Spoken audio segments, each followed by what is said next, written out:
दोस्तों, आपने कई बार देखा होगा कि जो व्यक्ति सबसे ज्यादा मौन रहता है, उसी से ही लोग सबसे ज्यादा बात करने की कोशिश करते हैं। अगर लोगों को आकर्षित करना है तो क्या करना होगा, इसके पीछे एक गहरा रहस्य छुपा हुआ है और इसी रहस्य के बारे में हम आज के इस वीडियो में कहानियों के माध्यम से जानेंगे। तो बिना देर किए चलिए उन कहानियों की शुरुआत करते हैं। पहली कहानी, ऊंचे पहाड़ों और हरे भरे जंगलों के बीच बसे एक अनोखे शहर में नितिन नाम का एक आदमी रहता था। नितिन को पूरे शहर में साइलेंस पर्सन के नाम से जाना जाता था। उनके पास एक दुर्लभ उपहार था, बिना एक शब्द कहे लोगों को मोहित करने और आकर्षित करने की क्षमता। उनकी खामोशी बहुत कुछ कहती थी, लोगों को चुंबक की तरह उनकी ओर खींचती थी। नितिन की रहस्यमयी आभा ने उसके रास्ते में आने वाले हर किसी की जिज्ञासा को बढ़ा दिया। कुछ लोग फुसफुसाते थे कि उसने जंगल की आत्माओं के साथ एक समझौता किया है, जबकि अन्य का मानना था कि उसके भीतर शाश्वत शांति का रहस्य छिपा है। अफवाहों के बावजूद एक बात निश्चित थी, नितिन की उपस्थिति का उसके आसपास के लोगों पर गहरा प्रभाव पड़ा। दूर दूर से लोग नितिन की एक झलक पाने के लिए उसकी मूक उपस्थिति के जादू का अनुभव करने की उम्मीद में शहर की यात्रा करते थे। वे उसके साथ मौन बैठे रहते थे और उसकी शांत ऊर्जा का आनंद लेते हुए उन्हें शांति का एहसास होता था। अपनी चुप्पी के बावजूद नितिन एक महान कहानीकार थे। अपनी अभिव्यंजक आंखों और सौम्य हाव भाव के माध्यम से वह नैतिकता और ज्ञान की कहानियां बुनते थे, जिससे उनके श्रोता मंत्रमुग्ध हो जाते थे।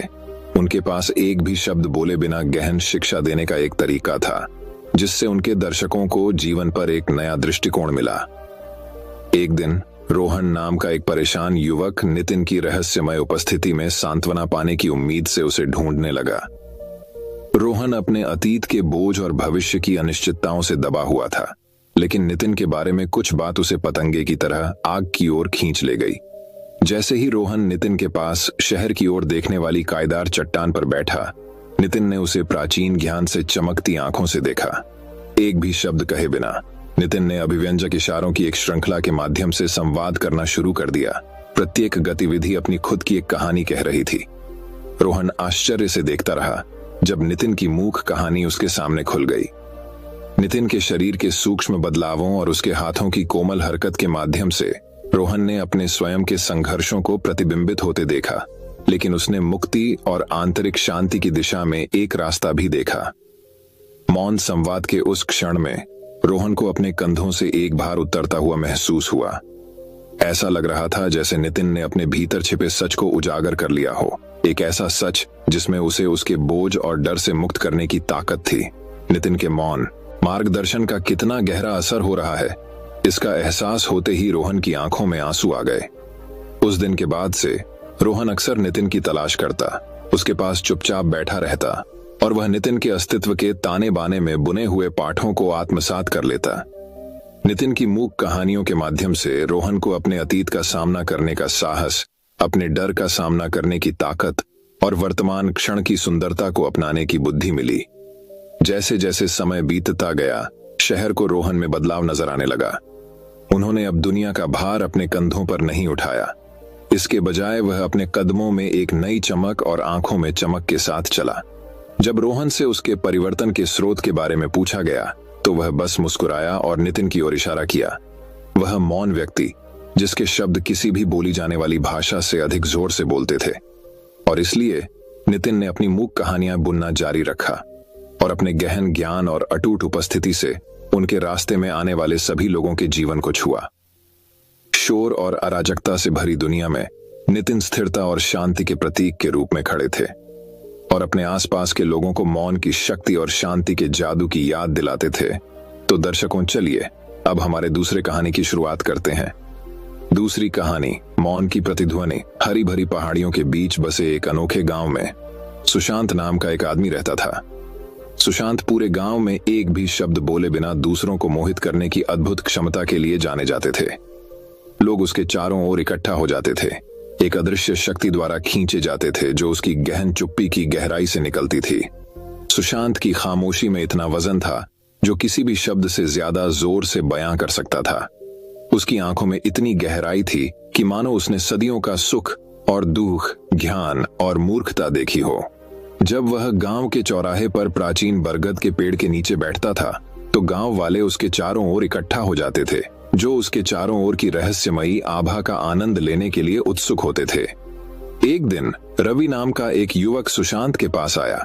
उसकी चुंबकीय चुप्पी के पीछे के रहस्य को जानने के लिए उत्सुक था। रवि हमेशा से बकबक करता था और हर पल को अपनी अंतहीन बकबक से भर देता था, लेकिन सुशांत की उपस्थिति में उन्होंने खुद को अजीब तरह से शांत पाया, जैसे कि बोलने मात्र से ही शांति का वह नाजुक कोकून टूट जाएगा जो उनके ऊपर छाया हुआ था। सुशांत ने रवि को अपने पास बैठने का इशारा किया और जब गांव वाले इंतजार कर रहे थे तो उसने अपनी खामोशी के धागों से एक कहानी बुननी शुरू कर दी। उनके हाव भाव बहुत कुछ बयां करते थे। प्रेम और हानि, आशा और निराशा के ज्वलंत परिदृश्य चित्रित करते थे। उसकी आंखों में रहस्य की चमक थी जो रवि को अपने विचारों की भूल भुलैया में गहराई तक उतरने के लिए आमंत्रित कर रही थी। जैसे जैसे घंटे बीतते गए रवि ने खुद को सुशांत की मूक कथा से मंत्रमुग्ध पाया। प्रत्येक विराम, प्रत्येक भाव में ज्ञान का भार था जो उनकी आत्मा की गहराई में प्रतिध्वनित होता था। खाली नहीं थी सुशांत की चुप्पी, यह हजारों अनकही कहानियों की गूंज से गर्भवती थी जो सुनने के इच्छुक लोगों द्वारा उजागर होने की प्रतीक्षा कर रही थी। इसके बाद के दिनों में रवि उस रहस्यमय आर्षी से और अधिक जानने के लिए उत्सुक होकर, जो उसका मूक गुरु बन गया था, गांव के चौराहे पर लौट आया। साथ में उन्होंने मानवीय भावनाओं के दायरे का पता लगाया, एक कुशल कारीगर की विनम्रता के साथ जीवन की जटिल टेपेस्ट्री को उजागर किया। सुशांत के मार्गदर्शन से रवि ने सुनने की शक्ति, सहानुभूति की कला और मौन की सुंदरता सीखी। उन्होंने पाया कि कभी कभी शब्द केवल गहन सत्य की सतह को खरोंच सकते हैं, जो शोर और व्याकुलता की परतों के नीचे छिपे होते हैं। और इस तरह सुशांत की खामोशी की गूंज पूरे गांव में गूंज उठी, जिसने अपने शाश्वत ज्ञान से दिल और दिमाग को छू लिया। दूर दूर से लोग प्राचीन बरगद के पेड़ के नीचे बैठकर उस मूक सिम्फनी को ध्यान से सुनते थे, जिसे सुशांत ने शालीनता और विनम्रता के साथ संचालित किया था। और जैसे ही सूरज पहाड़ियों के पीछे डूब गया, गांव के चौराहे पर लंबी छाया डालते हुए सुशांत शांत चिंतन में बैठ गया। उसकी नजर क्षितिज पर टिकी हुई थी, जहां आकाश पृथ्वी से मिलता था। उन्होंने मौन की भाषा में अपनी आवाज पाई थी, एक भी शब्द बोले बिना बड़ी मात्रा में बोलना, शोर के कोलाहल से घिरी दुनिया में प्रकाश की एक किरण। और इसलिए मुंह की अर्शी, सुशांत की कथा उन लोगों के दिलों में जीवित रही जो उनके ज्ञान से प्रभावित हुए थे। एक ऐसी दुनिया में मौन की स्थायी शक्ति का एक प्रमाण जो सुनना भूल गया था। तो दर्शकों, चलिए अब हमारे तीसरी कहानी की शुरुआत करते हैं। तीसरी कहानी, शोर शराबे और शोर शराबे से भरे एक हलचल भरे शहर में हेनरी नाम का एक आदमी रहता था जो बहुत कम बोलता था। हेनरी को एक मूक पर्यवेक्षक के रूप में जाना जाता था, जो चुपचाप एक शांतिपूर्ण आभा के साथ अपने दिन बिताते थे, जो उनके आसपास के लोगों को आश्चर्यचकित कर देता था। शब्दों की कमी के बावजूद लोग उनकी ओर आकर्षित होते थे। उनकी गहरी चिंतनशील आंखों के पीछे छिपे रहस्यों के बारे में उत्सुक होते थे। हेनरी की चुप्पी शर्मीलेपन या आत्मविश्वास की कमी के कारण नहीं थी। इसके विपरीत उन्होंने एक शांत शक्ति का परिचय दिया, जिससे उनके रास्ते में आने वाले लोगों को सम्मान मिला। कई लोगों को आश्चर्य हुआ कि इतना आरक्षित व्यक्ति एक भी शब्द बोले बिना दूसरों का ध्यान कैसे आकर्षित कर सकता है। और इस तरह हेनरी द साइलेंट की किंवदंती पूरे शहर में फैल गई। एक दिन लिली नाम की एक युवा महिला हेनरी के पास आई, जब वह पार्क में एक बेंच पर बैठा था और अपने आसपास की दुनिया को देख रहा था। वह बिना एक शब्द कहे लोगों को आकर्षित करने की उसकी क्षमता के बारे में उत्सुक थी और वह उसके रहस्य को समझने के लिए उत्सुक थी। हेलो हेनरी, लिली ने उसके बगल की सीट लेते हुए धीरे से कहा। हेनरी ने उसकी ओर देखा, उसकी आंखें दयालुता और ज्ञान से भर गईं। हेलो लिली, हेनरी ने सौम्य मुस्कान के साथ उत्तर दिया। आप इसे कैसे करते हैं? लिली ने पूछा। उसकी जिज्ञासा बढ़ी। आप लोगों को कैसे आकर्षित करते हैं और बिना बोले उनका ध्यान कैसे खींचते हैं? हेनरी एक पल के लिए रुका, मानो अपने उत्तर पर विचार कर रहा हो। आखिरकार वह इतनी धीमी आवाज में बोला कि लिली को उसे स्पष्ट रूप से सुनने के लिए झुकना पड़ा। हेनरी ने शुरू किया। मैंने सीखा है कि संवाद करने के लिए शब्द हमेशा आवश्यक नहीं होते हैं। मौन की अपनी भाषा होती है, वह जो बिना किसी शोर या ध्यान भटकाए अपनी बात कहती है।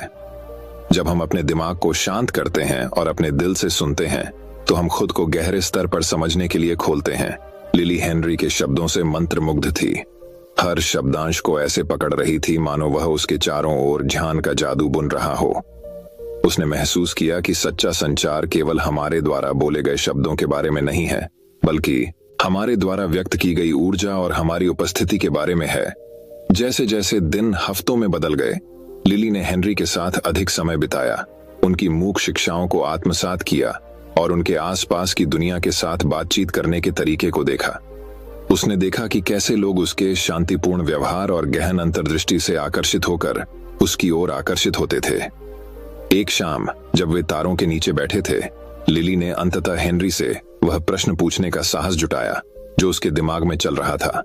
लोगों को आकर्षित करने और उनके जीवन में बदलाव लाने की कुंजी क्या है? लिली ने पूछताछ की। उसकी आंखें मार्गदर्शन की तलाश में थीं। हेनरी ने उसे जानने वाली मुस्कान के साथ देखा। उसकी आंखों में शरारत का भाव झलक रहा था। हेनरी ने उत्तर दिया, महत्वपूर्ण बात यह नहीं है कि हम क्या कहते हैं, बल्कि यह है कि हम दुनिया में कैसे दिखते हैं। यह उस दयालुता में है जो हम प्रदान करते हैं, जो करुणा हम बढ़ाते हैं, और वह सहानुभूति जो हम दूसरों के प्रति दिखाते हैं। जब हम अपने दिल से नेतृत्व करते हैं और अपनी आत्मा से सुनते हैं, तो हमारे पास जीवन को उन तरीकों से छूने की शक्ति होती है जो अकेले शब्द नहीं कर सकते। उन शब्दों के साथ हेनरी ने लिली के दिल में प्रेरणा का बीज बोया, जो उसे आत्मखोज और परिवर्तन की यात्रा पर मार्गदर्शन करेगा। उसने सीखा कि सच्चा संबंध वाक्पटु भाषणों या प्रेरक तर्कों के माध्यम से नहीं, बल्कि प्रामाणिकता और उपस्थिति की शांत शक्ति के माध्यम से बनता है। और इसलिए हेनरी साइलेंट की किंवदंती जीवित रही। उनकी विरासत को उन सभी लोगों ने आगे बढ़ाया जिनके जीवन को उन्होंने प्यार, समझ और मौन की शक्ति के अपने गहन संदेश से छुआ था। तो दर्शकों, चलिए अब हमारे चौथी कहानी की शुरुआत करते हैं। चौथी कहानी, दिलों को मोहित करने में मौन की शक्ति। एलिसियम के हलचल भरे शहर में सिलास नाम का एक आदमी रहता था।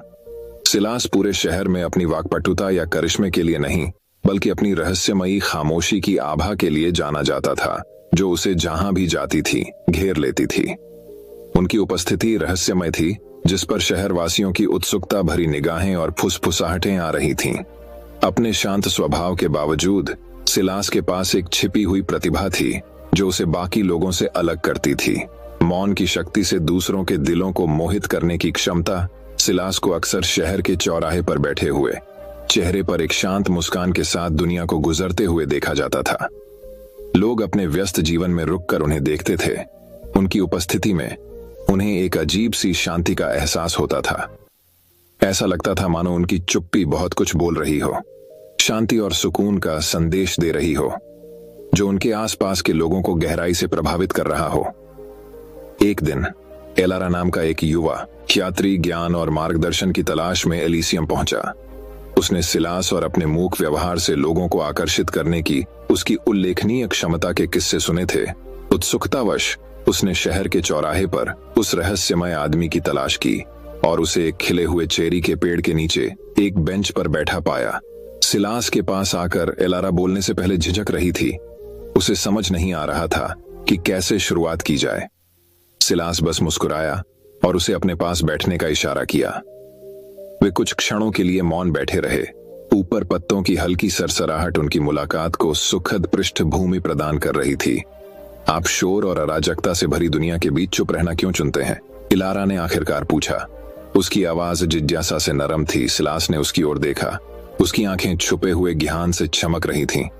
उन्होंने उत्तर दिया, मौन ध्वनि की अनुपस्थिति नहीं है, बल्कि समझ की उपस्थिति है। हमारे दिलों की शांति में हम स्पष्टता और शांति पा सकते हैं, जिसे शब्द अक्सर व्यक्त करने में विफल होते हैं। जैसे ही वे बात कर रहे थे, एलारा ने सिलास की शांत बुद्धि और गहन अंतर्दृष्टि द्वारा निर्देशित होकर दुनिया को नई आंखों से देखना शुरू कर दिया। उसने सीखा कि सच्चे संचार के लिए हमेशा शब्दों की नहीं, बल्कि खुले दिल और सुनने वाले कान की जरूरत होती है। सिलास ने उसे पल में मौजूद रहने का महत्व सिखाया। बिना किसी निर्णय या पूर्व कल्पना के दूसरों को सही मायने में सुनने का सप्ताह महीनों में बदल गए और एलारा ने सिलास के साथ अपनी बातचीत से खुद को बदला हुआ पाया। वह अपने आसपास के लोगों की भावनाओं और जरूरतों के प्रति अधिक जागरूक हो गई और दयालु हृदय के साथ आराम और समर्थन प्रदान करने लगी। शहरवासियों ने उसमें बदलाव देखा। वे अब उसमें दिखने वाली सौम्य शक्ति और बुद्धिमत्ता की ओर आकर्षित हुए। एक दिन एलिसियम पर एक संकट आ गया, जिससे शहर को भय और अनिश्चितता से विभाजित करने का खतरा पैदा हो गया। सिलास हवा में अशांति को महसूस करते हुए शहर के चौराहे पर खड़ा हो गया और मौन के लिए अपने हाथ उठाए। भीड़ शांत हो गई, उनकी निगाहें सामने खामोश आदमी पर टिक गईं। सिलास ने कहा, अराजकता के क्षणों में हमें मौन में सांत्वना ढूंढनी चाहिए। उसकी आवाज नरम लेकिन प्रभावशाली थी, क्योंकि यह हमारे दिल के शांत स्थानों में है कि हम आशा और साहस की फुसफुसाहट सुन सकते हैं। उनके शब्द शहरवासियों के मन में गूंज गए, जिससे उनमें एकता और संकल्प की भावना जागृत हुई। साथ में उन्होंने संकट का डटकर सामना किया। उनकी आत्माएं सिलास की शांत शक्ति और अटूट विश्वास से उत्साहित थीं, और इस प्रकार सिलास की कथा, वह व्यक्ति जो अपनी चुप्पी के माध्यम से बहुत कुछ बोलता था, दूर दूर तक फैल गई। उनकी विरासत उन लोगों के दिलों में जीवित रही जिन्हें उन्होंने छुआ। उन्हें शोर से भरी दुनिया में शांति की शक्ति की याद दिलाती रही। अंत में सिलास को उसके द्वारा कहे गए शब्द नहीं, बल्कि उसके रास्ते में आने वाले सभी लोगों की आत्माओं पर उसकी चुप्पी का गहरा प्रभाव परिभाषित करता है। और उस सरल सत्य में सबसे बड़ा सबक निहित है कि कभी कभी सबसे शक्तिशाली संदेश वे होते हैं जो अनकहे रह जाते हैं। तो दर्शकों, चलिए अब हमारे 5वीं कहानी की शुरुआत करते हैं। 5वीं कहानी, मौन की शक्ति। सेरेनिटी के हलचल भरे शहर में लियो नाम का एक व्यक्ति रहता था, जिसके पास एक उल्लेखनीय उपहार था, मौन की शक्ति। लियो एक भी शब्द बोले बिना अपने आसपास के लोगों के दिल और दिमाग को मोहित करने की अपनी क्षमता के लिए दूर दूर तक जाना जाता था। लोग उनके असाधारण उपहार को प्रत्यक्ष रूप से देखने के लिए दूर दूर से यात्रा करते थे। उसकी बाहरी चुप्पी के बावजूद लियो की उपस्थिति बहुत कुछ कहती थी। उसकी आंखों में वह ज्ञान था जो उसकी उम्र से कहीं अधिक था, और उसकी आभा से शांति और शांति का भाव झलकता था, जो लोगों को पतंगों की तरह लौ की ओर आकर्षित करता था। वह जहां भी जाते थे, शांति की अनुभूति होती थी, और जो लोग उनके रास्ते से गुजरते थे, वे खुद को उनके शब्दों को नहीं, बल्कि उनकी हर हरकत के साथ उनके द्वारा संचालित मूक स्वर संगति को सुनने के लिए मजबूर पाते थे। एक दिन जब सेरेनिटी शहर अपने वार्षिक उत्सव की तैयारी कर रहा था, लिली नाम की एक युवा लड़की ने खुद को भीड़ के बाहरी इलाके में खड़ा पाया। अकेलेपन की उस भावना से छुटकारा पाने में असमर्थ थी, जिसने उसे तब तक परेशान किया था जब तक वह याद कर सकती थी। उसने लियो और उसकी चुप्पी के उपहार की कहानियां सुनी थीं, और अपने दिल में वह जानती थी कि उसके पास उसके द्वारा खोजे गए उत्तरों को खोलने की कुंजी है। घबराहट के साथ उसके पास जाकर लिली ने खुद को उस रहस्यमय आदमी के सामने पाया, जिसने कई लोगों के दिलों पर कब्जा कर लिया था। लियो उसके भीतर की उथल पुथल को महसूस करते हुए बस मुस्कुराया और अपना हाथ बढ़ाया। उसे एक ऐसी यात्रा में शामिल होने के लिए आमंत्रित किया जो उसके जीवन को हमेशा के लिए बदल देगी। जैसे ही वे सेरेनिटी की सड़कों से गुजर रहे थे, लियो ने अपने आसपास की दुनिया की ओर इशारा किया। लिली को वह सुंदरता दिखाई जो हमेशा से मौजूद थी, लेकिन व्यर्थ की बातचीत के साथ चुप्पी को भरने की जल्दबाजी में किसी का ध्यान नहीं गया था। उन्होंने उसे सिखाया कि कभी कभी सबसे शक्तिशाली संदेश बोले नहीं जाते, बल्कि आत्मा के भीतर गहराई से महसूस किए जाते हैं। जैसे ही लिली ने अपने बुद्धिमान गुरु से मौन की कला सीखी, दिन हफ्तों में बदल गए और सप्ताह महीनों में बदल गए। उसने पाया कि सच्चे संबंध के लिए शब्दों की निरंतर धारा की आवश्यकता नहीं है, बल्कि खुले दिल और सुनने की इच्छा की आवश्यकता है। लियो के मार्गदर्शन से उसने खुद को भाषण के माध्यम से नहीं, बल्कि कार्यों, दयालुता और सहानुभूति के माध्यम से व्यक्त करना सीखा। त्योहार का दिन आ गया और नगरवासी गीत, नृत्य और उल्लास के साथ जश्न मनाने के लिए शहर के चौराहे पर एकत्र हुए। जैसे ही लियो और लिली भीड़ के केंद्र में खड़े थे, हलचल भरे चौराहे पर सन्नाटा छा गया और सभी की निगाहें उन दो शख्सियतों पर टिक गईं जो हाथ में हाथ डाले खड़े थे। एक सौम्य मुस्कान के साथ लियो ने मौन मुद्रा में अपना हाथ उठाया और दुनिया का संगीत उनके चारों ओर उमड़ता हुआ प्रतीत हुआ। लिली भी उसके साथ शामिल हो गई। उसका हृदय उस व्यक्ति के प्रति कृतज्ञता से भर गया जिसने उसे मौन की सच्ची शक्ति दिखाई थी। इतने में नगरवासी समझ गए। उन्होंने उस संबंध को देखा जो शब्दों से परे है, वह बंधन जो भाषणों या भव्य इशारों के माध्यम से नहीं, बल्कि खुले दिल से उपस्थित रहने और सुनने के सरल कार्य के माध्यम से बना। उस दिन से लिली शांति की मूक गायिका के रूप में जानी जाने लगी, जो अपने रास्ते में आने वाले सभी लोगों के साथ मौन का उपहार और संबंध की शक्ति साझा करती थी। और लियो, शांत आरशी, जिन्होंने अपनी मूक बुद्धि से कई जिंदगियों को छुआ है, अपनी सौम्य उपस्थिति से दूसरों को प्रेरित करते रहे, ये साबित करते हुए कि कभी कभी सबसे ऊंची आवाजें वे होती हैं जो बिना एक शब्द कहे बोलती हैं। तो दर्शकों, चलिए अब हमारे छठी कहानी की शुरुआत करते हैं। छठी कहानी। एक बार लुकास नाम का एक मूक अंतर्मुखी युवक रहता था। वह कम बोलने वाले व्यक्ति थे, बोलने के बजाय सुनना पसंद करते थे। अपने आरक्षित स्वभाव के बावजूद लुकास में एक छिपी हुई प्रतिभा थी। वह एक असाधारण श्रोता था। वह एक भी शब्द कहे बिना लोगों की भावनाओं को पढ़ सकता था, उनकी जरूरतों को समझ सकता था और उनके संघर्षों के प्रति सहानुभूति रख सकता था। लुकास एक छोटे से गांव में रहता था, जहां लोग हमेशा दूसरों को उनकी शक्ल सूरत या सामाजिक स्थिति के आधार पर आंकने में तत्पर रहते थे। अपने दयालु हृदय और मदद करने की इच्छा के बावजूद लुकास को उसकी चुप्पी के कारण अक्सर नजरअंदाज कर दिया जाता था और कम आंका जाता था। लोगों ने मान लिया कि उनके पास कहने के लिए कुछ भी महत्वपूर्ण नहीं है, क्योंकि वे बहुत कम बोलते थे। एक दिन एलेक्स नामक एक प्रसिद्ध वक्ता ने एक प्रेरक भाषण देने के लिए गांव का दौरा किया। एलेक्स करिश्माई, आत्मविश्वासी था और शब्दों के साथ उसका एक ऐसा तरीका था जो दर्शकों को मंत्रमुग्ध कर देता था। जैसा कि अपेक्षित था, नगरवासी प्रेरित और प्रेरित होने के लिए उत्सुक होकर उनका भाषण सुनने के लिए उमड़ पड़े। वक्ता के आसपास के प्रचार के बारे में उत्सुक लुकास ने कार्यक्रम में भाग लेने का फैसला किया। जैसे ही एलेक्स ने मंच संभाला और अपना भाषण शुरू किया, भीड़ चुप हो गई और उसके हर शब्द पर ध्यान देने लगी। उनकी सशक्त उपस्थिति और आकर्षक कहानी कहने ने एक व्यक्ति, लुकास को छोड़कर, सभी को मंत्रमुग्ध कर दिया। जबकि बाकी दर्शक एलेक्स की वाक्पटुता से मंत्रमुग्ध थे, लुकास ने कुछ उल्लेखनीय देखा। उन्होंने देखा कि कैसे एलेक्स ने दूसरों के उत्थान और प्रेरणा के लिए अपने शब्दों का इस्तेमाल किया, लेकिन उन्होंने दिखावे के परे भी देखा। लुकास को वक्ता के शब्दों में कपट का संकेत, दर्शकों के साथ वास्तविक संबंध की कमी महसूस हो सकती थी। कार्यक्रम के बाद लुकास ने एलेक्स से संपर्क किया और उससे बातचीत करने की पेशकश की। चुप रहने वाले व्यक्ति की निर्भीकता से आश्चर्यचकित होकर एलेक्स सहमत हो गया। उसे जो कहना था उससे उत्सुक होकर एलेक्स को आश्चर्यचकित करते हुए लुकास ने मौन की शक्ति, सक्रिय रूप से सुनने की कला और संचार में प्रामाणिकता के महत्व पर अपनी अंतर्दृष्टि साझा की। लुकास की बुद्धिमत्ता और विनम्रता से एलेक्स आश्चर्यचकित रह गया।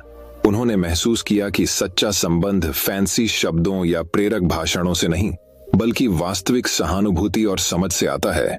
लुकास के दृष्टिकोण से प्रेरित होकर एलेक्स ने उसे लोगों के साथ गहरे स्तर पर जुड़ने में मदद करने के लिए अपने भाषण द्वारे में शामिल होने के लिए कहा। जब वे एक गांव से दूसरे गांव की यात्रा करते थे, तो एलेक्स अपने प्रेरक भाषण देते थे, जबकि लुकास एक अलग तरीके से दर्शकों से जुड़ते थे। बोलने के बजाय लुकास सुनेगा। वह व्यक्तियों से संपर्क करते थे, उनकी कहानियां सुनते थे और अपना मौन समर्थन और करुणा प्रदान करते थे। समय के साथ लुकास की उपस्थिति एलेक्स के शब्दों जितनी ही प्रभावशाली हो गई। लोग उनकी मूक शक्ति, उनकी वास्तविक देखभाल और उन्हें सुनने और समझने की उनकी क्षमता की ओर आकर्षित हुए। वे अब उनकी चुप्पी को कमजोरी के रूप में नहीं, बल्कि सशक्तिकरण और प्रेरणा के स्रोत के रूप में देखते हैं। यह गतिशील जोड़ी जल्द ही प्रेरक भाषण के अपने अनूठे दृष्टिकोण के लिए पूरे देश में जानी जाने लगी। साथ में उन्होंने दूसरों को सुनने का मूल्य, मौन की शक्ति और दिल से दिल के स्तर पर लोगों के साथ जुड़ने की सुंदरता सिखाई। और इसलिए लुकास, जो कभी चुप रहता था, ने अपनी आवाज शब्दों में नहीं बल्कि कार्यों में पाई। उन्होंने दुनिया को दिखाया कि कभी कभी सबसे ऊंचे संदेश मौन में व्यक्त किए जाते हैं और सबसे बड़ा प्रभाव वास्तविक संबंध और सहानुभूति के माध्यम से किया जाता है। तो दर्शकों, चलिए अब हमारे 7वीं कहानी की शुरुआत करते हैं। 7वीं कहानी, मौन की शक्ति।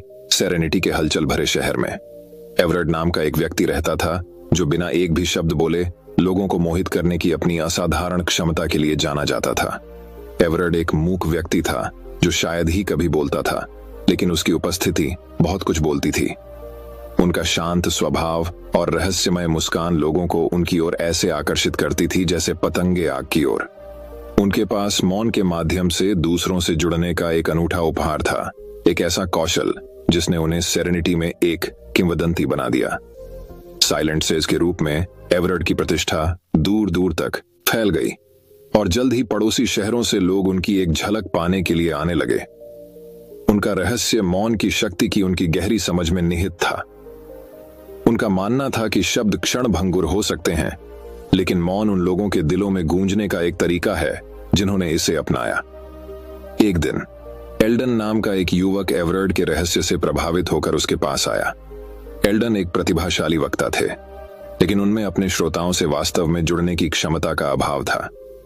उन्होंने मौन के माध्यम से संचार की कला सीखने की उम्मीद में एवरेट का मार्गदर्शन मांगा। एवरेट ने एल्डन को अपने संरक्षण में ले लिया और उसे मौन के तरीके सिखाने शुरू कर दिए। उन्होंने एल्डन को दिखाया कि कैसे न केवल अपने कानों से बल्कि अपने दिल से भी सुनना है। उन्होंने उसे उस पल में मौजूद रहने का महत्व सिखाया जहां शब्द कम पड़ जाएं, वहां मौन को बोलने की इजाजत दी। जैसे जैसे दिन हफ्तों में बदल गए, एल्डन को अपने भीतर एक बदलाव नजर आने लगा। उन्होंने पाया कि मौन धारण करके वह वास्तव में अपने आसपास के लोगों के विचारों और भावनाओं को समझ सकते हैं। अब उसे हर पल को भाषण से भरने की जरूरत महसूस नहीं हुई, बल्कि उसने शब्दों के बीच गुजरने वाले शांत क्षणों का स्वाद लेना सीख लिया। एक शाम सेरेनिटी पर एक बड़ी विपत्ति आ पड़ी, क्योंकि आग ने शहर के चौक को अपनी चपेट में ले लिया। लोग घबरा गए, चीख पुकार मच गई, लेकिन अराजकता के बीच एवरेट शांत रहे। उसने एल्डन को अपने पीछे आने का इशारा किया और वे एक साथ भीड़ में चले गए और संकट में पड़े लोगों को मौन आश्वासन दिया। जैसे ही वे आग के केंद्र तक पहुंचे, एवरेट ने अपना हाथ उठाया और एल्डन को भी ऐसा ही करने का संकेत दिया।